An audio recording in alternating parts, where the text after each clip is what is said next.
The modern world is bad. It is inhumane, unfair, and unjust. This is the world of money. It is not for the people. It is for those who produce money, for bankers and financiers. And ordinary people just serve them as attendants. They sweep their palaces. What lies behind the social welfare? Labor. But why does the banker live in 100 and 1,000 times better than worker, than peasant? Why does wildcatter live better? All of them. Do they work harder? It's nonsense. It's ridiculous to say.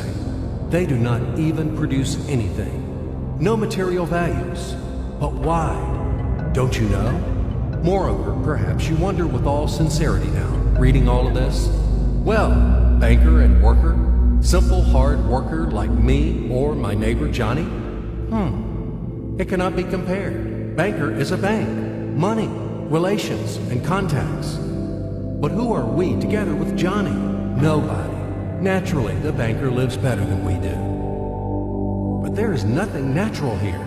The point is that everyone got used to this state of affairs, and they took it for granted. As a matter of course, a banker has to live better, and it cannot be otherwise. But it may be otherwise. So why? Why does a banker work less, but live better? Better than worker or miner? However, intuitively, you got the answer by yourselves. Because the banker is a bank. Money. Exactly, money. This is the whole point, the cornerstone. About them, about the money, we should talk more in details. So, what is money? Have you ever thought about it? The calculation tool, the measure of labor? As we are told from childhood, almost from the cradle, we have to work, work, and work.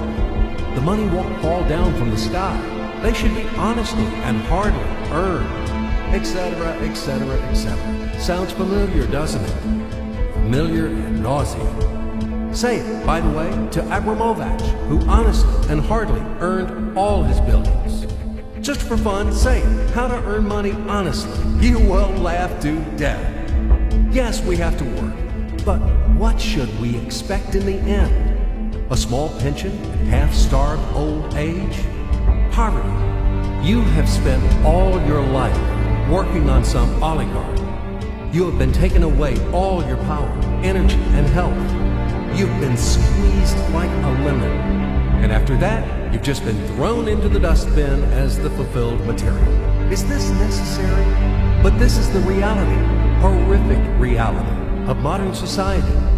This is what we should all expect in the end, almost certainly. Everything ends up this way for the vast majority of people in today's world. As it ended up for their mothers, fathers, grandmothers, and grandfathers, as it will end up in the present state of affairs for their children and grandchildren, great-grandchildren, then in turn for their children and grandchildren, and so on. The way of the world. Why? All of this is wrong, unfair. It must not exist. Why do some people have to have everything, but others have nothing? Why do some people walk in golden slippers, but the others barely make ends meet? They don't know how to feed their children, although all of them work honestly. Why does it happen? After all, we are the people, the brothers. We are equal, aren't we? Then why?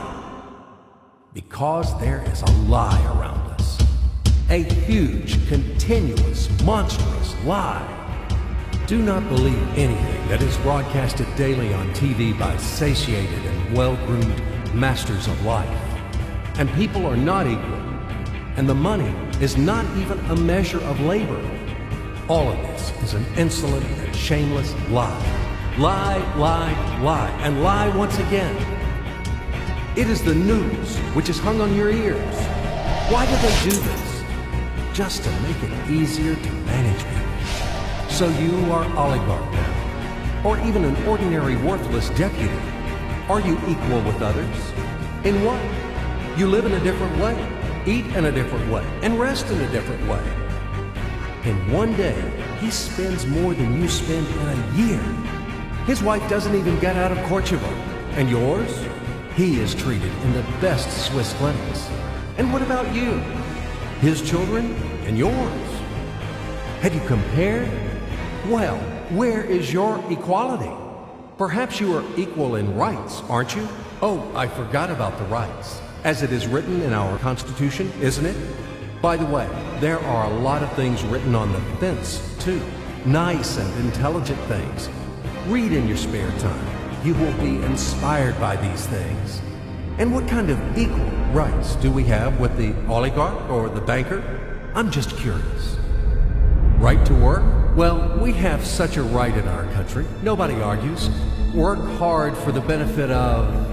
You work hard at the factory, and he, soon quickly, as they say, to each his own. The right to elect and to be elected.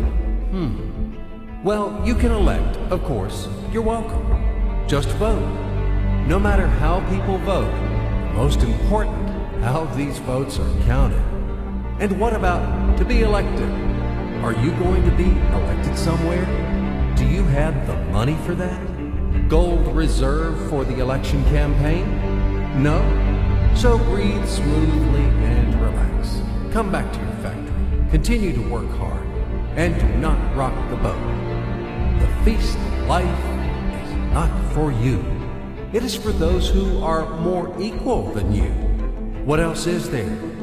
However, it is not the essence. There is no sense for further continuation. I hope everything is already clear. What kind of equal rights you both have, and who are more equal. It is all about universal equality and fraternity. It is figured out, I think. Now we move on to the money. We won't talk about the measure of labor. These are fairy tales for idiots. Money is not any measure of labor. Otherwise, you would live like a lord, or maybe you don't work too much. I don't know. But what is money? Shackles, fetters, chains, durable and unbreakable chains holding the slaves in subjection more reliably than any steel. What are slaves in the 21st century? Do you ask me? What slaves? You and me, all around. You, me, him, her, all of us. We are all slaves, slaves of money. More precisely, we are slaves of those who print the money. We are slaves of our masters. Nothing has been changed at all during these centuries on earth. We live so far in the slave system. Only outwardly, everything has become more decent, more delicate, and more sophisticated. Our shackles are no longer heavy, rusty, and steel. They are invisible and weightless now. They don't seem to exist. You can go wherever you want. You can do whatever you want. You are free. But in fact, the shackles still exist. And damn, you are not free. Freedom is an illusion. Money, that's the point. Well, where can you go without money? It is not the Stone Age today. You cannot live in a cave. You cannot dress yourself in animal skins. And you cannot hunt for mammoth. And where are they, these damn mammoths? You need a house, clothes, food. And this is all about money, money, money. And once again, money. After all, everything around is just for the money. You cannot make a single step without them. But where do you find the money? That's right, you have to earn them. Do you hear? Clatter of chains, whistling of the whip, and shouting of overseers. Have you ever thought that it is immoral to sell yourself? That it is a kind of prostitution to sell your own strengths, brain, time? What is the difference from selling your own body? Yes, but will you object that people have to work? If everybody would stop doing their jobs, what's going to happen then? We will resettle to the caves again, and we will get dressed in animal skins, won't we? That's right. Everything is right. It is very reasonable, logical, and easy to understand. As ABC, even I understood. That's what I'm talking about. Nothing has been changed at all during all these centuries on Earth. And these convincing arguments could be heard for sure in slave society, when the slaveholders had been trying to make understand their obstinate, blunt slaves who didn't want to work for them that it is necessary to work hard. Stupid slaves! And later, quite recently, in historical times, the landlords told their serfs, after all, if you stop to work, to plow, to sow, and reap, what's going to happen then? Our society will collapse, and we will die of hunger. We will run wild. Yes, it is necessary to work, to create something useful for the society. Otherwise, society will degrade and die. But firstly, we have to work voluntarily, not for a bowl of soup, and not only in order to survive. We have to do what we like to do. And secondly, if something, once it is necessary to work, it is necessary for everyone. All people are equal, aren't they? So let everybody work. The situation when some people earn money in a mine, at the factory with salty sweat and bloody calluses, while others simply print them, sitting back and sipping expensive whiskey or brandy, is abnormal. Such a situation is not acceptable in principle, and there are no explanations and no excuses to this state of affairs. Absolutely. Money is just paper, candy wrappers.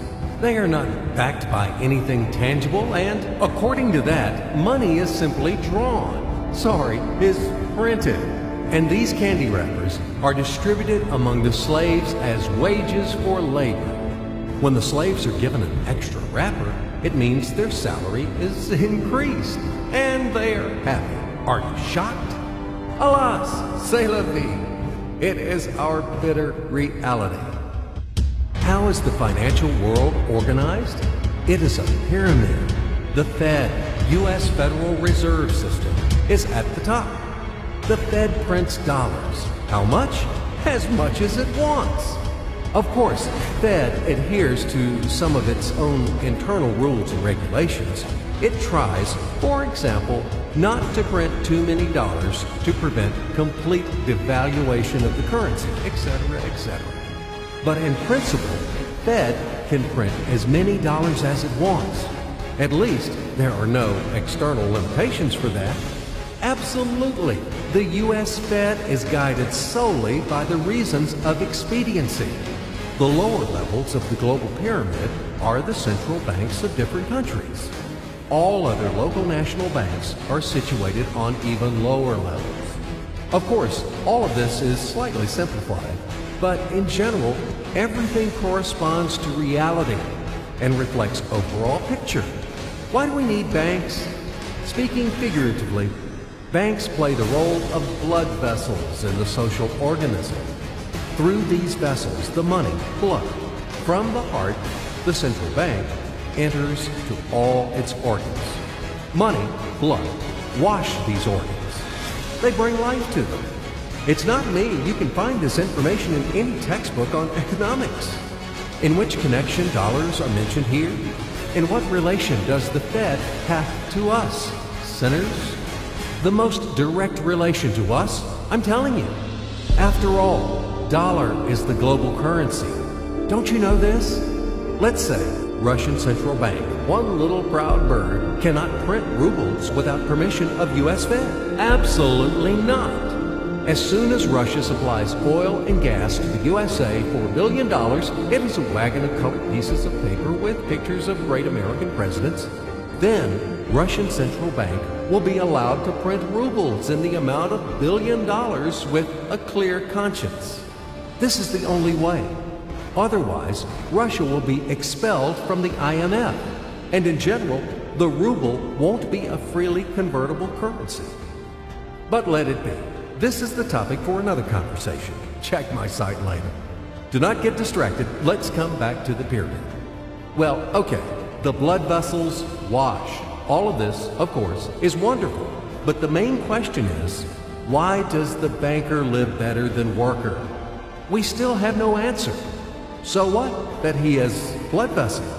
Shall we give him cash bonus for that or vouchers for enhanced diet? I, for example, build houses or bake bread. It is also very important. Does he work harder than me? No. Then why does he live better? And one small question in addition. I've been working and working like a damned for public benefit from morning to night. But anyway, I can't pay off the loans. And all of my friends are in the same situation. Is this normal? It is obviously wrong and unfair. This is eternal credit bondage. But whom do I owe the money to? I owe money to banks, to these blood vessels, washing all and everything. Fuck them all. I don't need this fucking washing. In short, they make fools of us. That's all. As usual, bankers take advantage of the fact that we, simple hard workers, don't have time to figure out all these tricky schemes. We have to feed our families. That's why they take advantage of this situation and ride on our backs, bastards. So don't tell me about blood vessels. We know these vessels. Just give me the gun and Easy, stay calm. And let's figure this out together, okay? Calmly and slowly. But I warn you that I have to strain your brains. It's not easy to unravel in a couple of minutes those things which have been tangled during the centuries by the best sophisticated minds of mankind. But we will try. At least we will show something visually, something from the life of modern banks. We will demonstrate everything on the live example, so to speak. You'll enjoy. So imagine the following quite unusual situation, and watch my hands. Let it be a Nick and Jane, and let it be a Mr. Smith, a banker of Nick and Jane. They both keep their money in his bank. That's why we use the title Mr. Smith with respect. Nick really wants to buy, well, let's say Jane's bicycle, but he has no money. More precisely, he has money, but not enough, only $10, while Jane wants $100 for her precious bicycle. That's a problem. What should Nick do? Well, this bicycle is so desirable. He gives Jane his $10 as a deposit and asks plaintively not to sell the bike to anyone. He says that he will bring the rest of the money soon.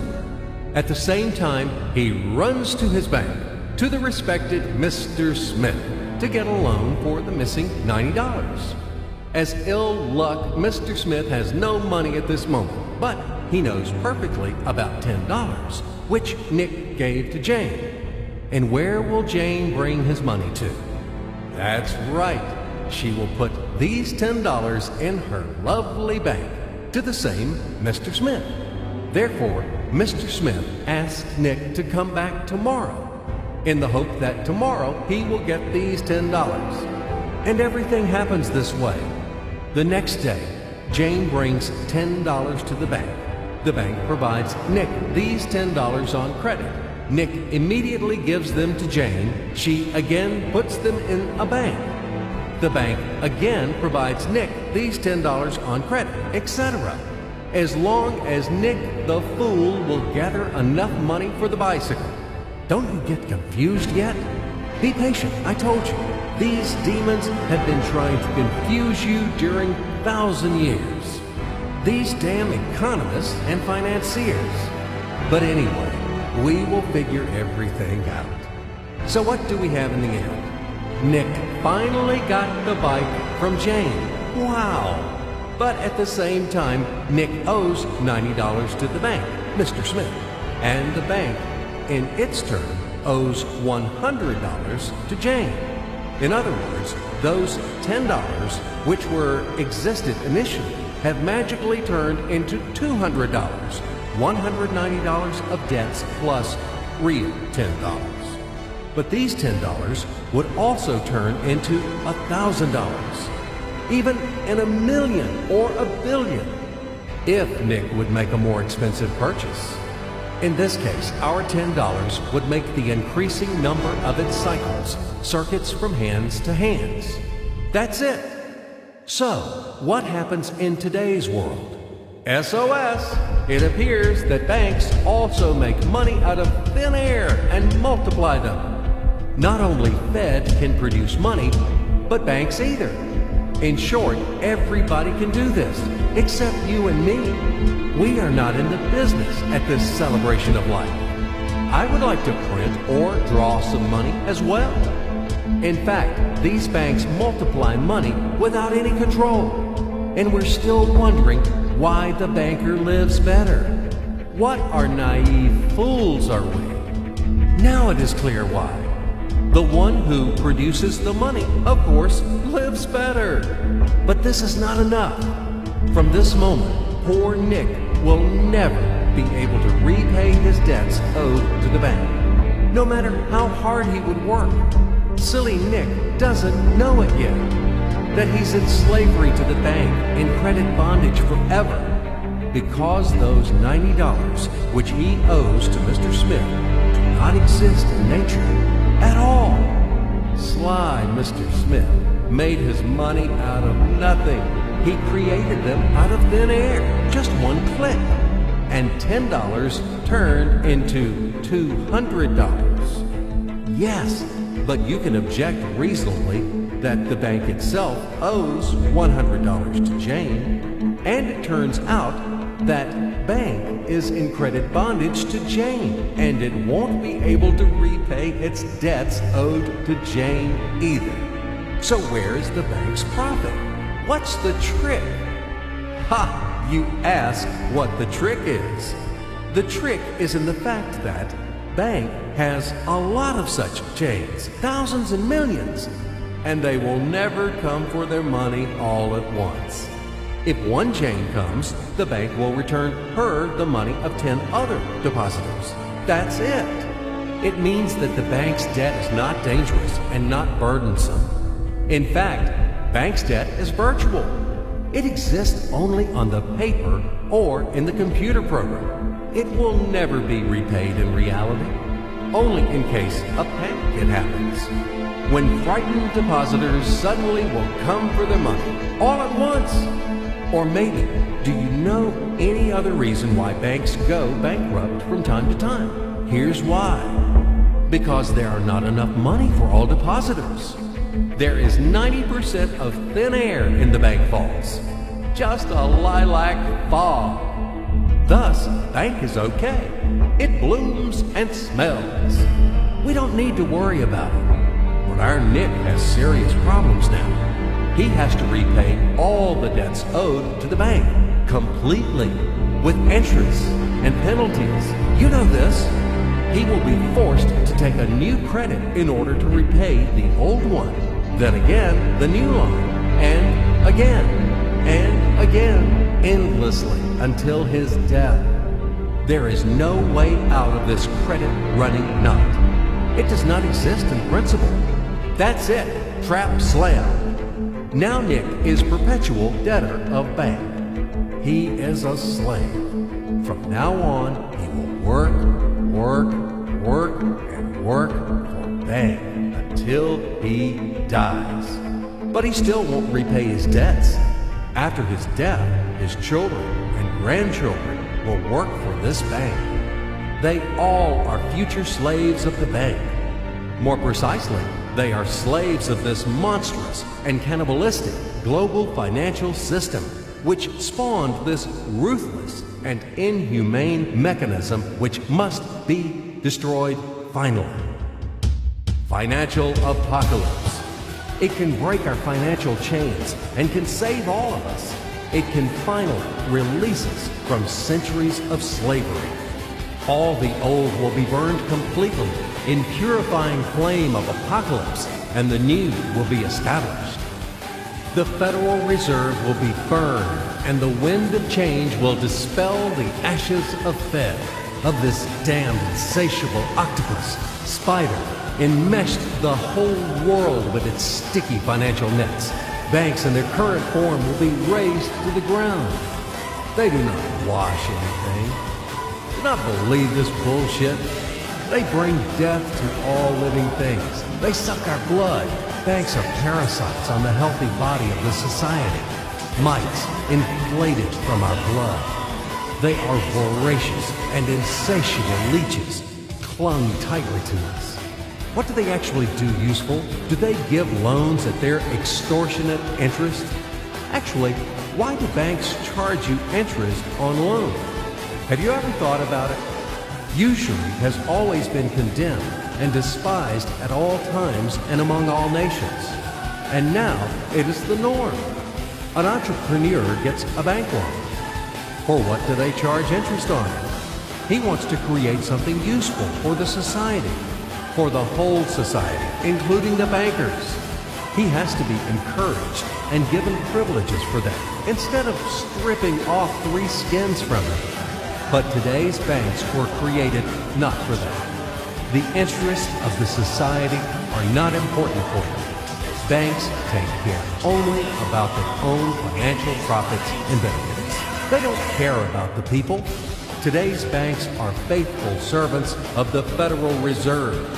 They are greedy and avid bloodsuckers, small ghouls in the service of a giant and evil monster. Modern Earl Dracula, who plunged the whole world into financial bondage, and it sucks and sucks our blood. And it will continue to suck the blood of our children and our grandchildren if we don't stop and destroy it. Hammer an aspen stake to all the banks, and do not forget the silver bullets. Apocalypse, only financial apocalypse. We have no other choices. We are not slaves. We are the people, and we choose freedom. And this freedom is already on the threshold. Now, with the advent of MMM, financial apocalypse is inevitable. From now on, it's just a matter of time. Grain has been sown, and it will sprout. It is now sprouting, right now at this very moment, and it won't perish. What is MMM? Global Mutual Aid Society, Worldwide People's Bank, Financial Social Network. You can call it as you like. The point is not in the title. The point is that it is a voluntary and formal network of millions of people across the earth, people who rose up against financial slavery. They decided to declare war on the Fed and other banks and to win this war. In order to achieve this goal, they combine their money together, and it doesn't matter that separately their savings are not big. But there are a lot of people in MMM, millions, and together it is a tremendous force, invincible force, and this force is growing with each passing day. Indeed, due to what do the banks exist? Due to the oligarchs and the billionaires? No, they exist due to the same ordinary people who keep their meager savings in banks. MMM really knocks the bottom out of banks, opening people's eyes. Why do people keep their money in banks? Because there is no alternative. Banks are monopolies. Where should people bring their money? Like Jane, to Mr. Smith only? Not in this bank, so in another one? Not to Mr. Smith, so to another banker? His name will be Mr. Johnson. But anyway, it's the same shit. All of them are tarred with the same brush. All of them are native kids of time and solicitous mother spider named Fed. They are little spiders. And now we have finally an alternative. MMM. It's yours. People help each other here. Today you have helped. Tomorrow you will be helped back. That's the principle of MMM. Do you want a fat banker to buy another limousine or another villa for your hard money? Do you want to become the next Nick or the next Jane? Do you want to be the next slave? It's better to join MMM and let your money help those who are in need right now. Low-income person, disabled person, pensioner, or mother of many children. Love thy neighbor, help him.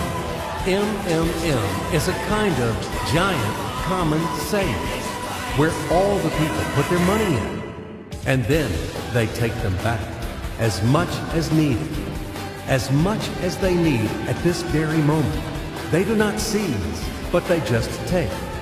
In fact, a human being doesn't need a lot of money. It is only important the awareness that he has them. The only thing that is really necessary for everyone is the confidence in the future. MMM just gives this confidence to people. It gives the feeling of complicity, that you are not alone. You will always be helped in tough times. You won't be left alone. MMM is the unit of a new society, a brighter and cleaner society. It is the unit of the new world, where the money won't exist, where everything will be different, honestly and fairly. There will be no slaves and no masters, and everyone will work for pleasure and for the benefit of society. And the good will conquer the evil, finally.